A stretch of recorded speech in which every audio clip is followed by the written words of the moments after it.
Doctor साहब, एक चीज़ ये दर्शकों के लिए समझना बहुत ज़रूरी है कि हेपेटाइटिस बी के जो लक्षण हैं उनकी पहचान किस तरीके से की जा सकती है, कैसे समझा जाए कि हेपेटाइटिस बी की जो बीमारी है वो हो सकती है। यही सौम्या जी बड़ी दुरूह स्थिति है कि जो हम लोग देख रहे हैं कि करीब करीब 60 to 75% केस में क्रोनिक हेपेटाइटिस बी कोई लक्षण नहीं होता है, ये सिम्टोमेटिक। आप गई कोई सर्जरी कराने के लिए, आपका टेस्ट हुआ, पॉजिटिव निकल गया। आप कोई डॉक्टर के यहाँ गई, कोई दूसरे आप बुखार लेकर के, उनका जांच हुआ आपका, उसमें निकल गया।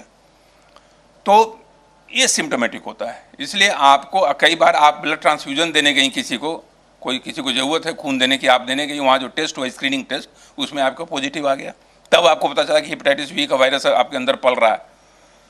तो अगर लक्षण आ जाए तब तो आप सचेत हो जाइएगा। ये बिना लक्षण वाला दुश्मन है जो घात करता है उस तरह से, और अंदर पला हुआ है आपका, आपको लक्षण भी नहीं है, आपको पता भी नहीं है। इसलिए ब्लड टेस्ट तो ऐसा मैंडेटरी कहा जाता है कि आप कराते रहें, खास करके हेपेटाइटिस बी की स्क्रीनिंग अगर है तो आप सचेत हो जाइए। डॉक्टर साहब, अब एक ऐसी बीमारी जिसके ज़्यादातर केसेस में कोई लक्षण भी नहीं है और घातक भी बहुत ज़्यादा हो सकती है, तो ऐसी बीमारी इस हेपेटाइटिस बी से बचाव किस तरीके से किया जा सकता है? बचाव का बस एक ही तरीका है जो मैं बार बार इस बात को एम्फसाइज कर रहा हूँ, इस बात को बार बार जो है दोहरा रहा हूँ कि अब जो ब्लड ट्रांसफ्यूजन के पहले तो आपका स्क्रीनिंग हो ही जाएगा। कहीं भी अगर आप इंजेक्शन ले रहे हैं सब तो डिस्पोजेबल नीडल तो रखिए ही, अगर उसकी सुविधा नहीं है तो उस नीडल को स्टरलाइज जरूर कर लीजिए। कभी भी एक का जो है वो सेफ्टी रेजर, टूथ ब्रश दूसरे व्यक्ति चाहे कितना भी क्लोज हो उसे शेयर मत कीजिए, क्योंकि आप उसका स्टेटस नहीं जान रहे हैं। तो ब्लड को, अपने ब्लड को दूसरे से बचा के रखें।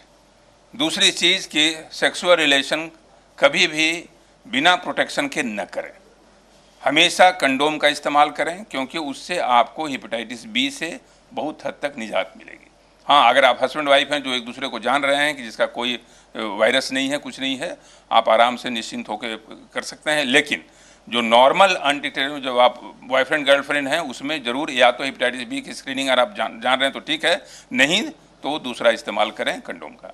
और तीसरा कि हर प्रेगनेंसी में हेपेटाइटिस बी की स्क्रीनिंग होनी चाहिए, और वो अगर मदर निकलती हैं तो अब तो हम लोग ये देखे हैं कि 3rd ट्राइमेस्टर ऑफ प्रेगनेंसी में कुछ एंटीवायरस भी हम लोग देते हैं अगर वायरल लोड ज़्यादा है। वायरल लोड ज़्यादा है, एंटीवायरस, और जैसे ही बच्चा जन्म लेता है उस समय उसको हेपेटाइटिस बी का वैक्सीनेशन और इम्यूनोग्लोबिन सब पड़ जाता है, ताकि आगे चल के बच्चा कम से कम हेपेटाइटिस बी के वायरस से, इस खतरनाक, इस दुर्दांत वायरस से उस बच्चे को मुक्ति मिल सके। तो ये तीनों ट्रांसमिशन का जो रूट है उसको अगर आप ब्लॉक कर देंगी तो इसका संचरण रुक जाएगा और हमारा समाज बहुत हद तक उन्मुक्त रहेगा हेपेटाइटिस बी से। अब एक आखिरी सवाल डॉक्टर साहब, मैं ये पूछना चाहूँगी कि आपने बचाव बता दिया, लक्षण बता दिए, मेडिकल साइंस में हेपेटाइटिस बी के लिए इलाज क्या क्या उपलब्ध है?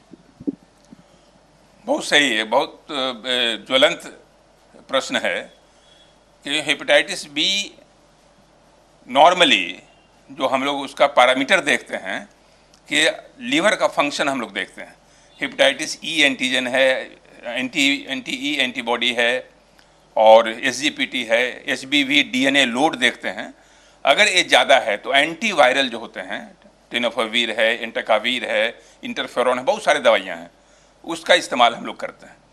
लेकिन हर 6-6 महीने के बाद ये लीवर फंक्शन टेस्ट हम लोग कराते रहते हैं, इंक्लूडिंग अल्ट्रासाउंड, ताकि ये देखते हैं कि लीवर फंक्शन अगर नॉर्मल है, एचबीवी एंटीजन निगेटिव है, एंटी एचबीई एंटीबॉडी पॉजिटिव है, एसजीपीटी नॉर्मल है, तो उनको दवा की ज़रूरत नहीं है।